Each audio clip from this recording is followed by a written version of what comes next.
Right, so we've got to determine the length of the unknown side. These right angle triangles correct to 2 decimal places. We're going to be using Pythagoras' theorem obviously to do this. We've got the right angle triangle. So we're using the formula c squared equals a squared plus b squared, where c is the hypotenuse of the right angle triangle, opposite the right angle, and a and b are the other two shorter sides. And it doesn't matter which one we choose a and b to be. So from there, we're going to keep it as c. Sometimes it would be called x, and we change it to x, but we're going to keep it as c for this one. So c squared is equal to 5 squared plus 14 squared. Now 5 squared is 25, so we can say that c squared still is equal to 25, plus 14 squared is 196. So from there, what we can do is, we want to work out what c is, but we've got the square root, c squared. So we need to get rid of that squared. We get rid of the squared by doing the square root of all of that. Now, 25 plus 196 is 221. Now, this question says for us to give our answers correct to 2 decimal places. Now, if it said in exact form, that's how we would leave it. We'd leave it as a surd. We'd simplify it, obviously, if we could, but we would leave that one as a surd. But this one says round 2 decimal places, so we're going to put in the square root 221 on our calculator, and we get 14.8660, so on and so forth.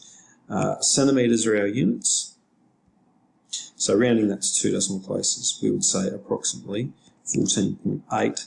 Now we're going to round that up to 7 because that's 16 centimetres. Okay.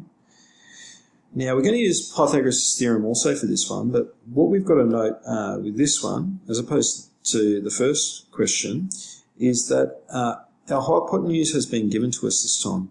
So our hypotenuse is always the c and opposite the right angle triangle if you're writing the formula in the form c squared equals a squared plus b squared.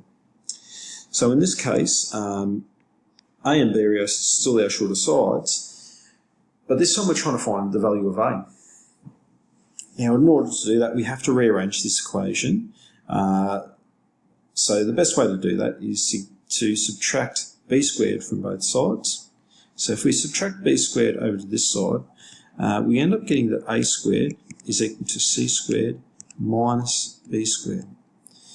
So when you're finding a shorter side of a right angle triangle like the one here, you've got to remember that you've got to use that version of the formula which will have a negative in it. You've also got to remember that the hypotenuse should be the value that goes first there, otherwise you get this ugly negative underneath the root sign. But anyway, we can now substitute in.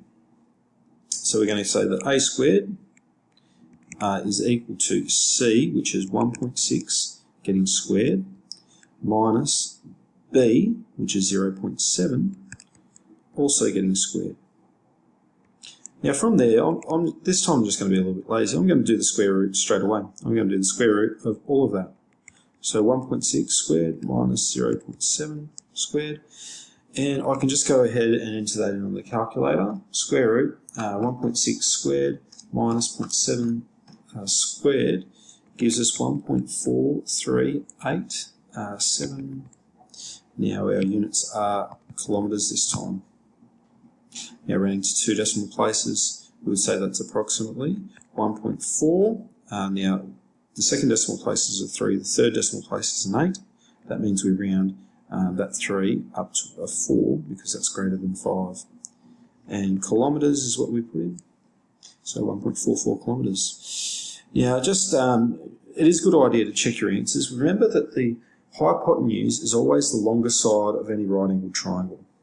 So we should be looking at our answer, and for this one here, we've got 1.44 kilometres for that distance there. Well, that can be an answer because it's less than 1.6. It's got to be one of the shorter sides, so it makes sense that that would be right. And for this one here, our answer was 14.87 centimetres, which is longer than the other shorter side, or the longest shorter side, which also means that it's a reasonable answer.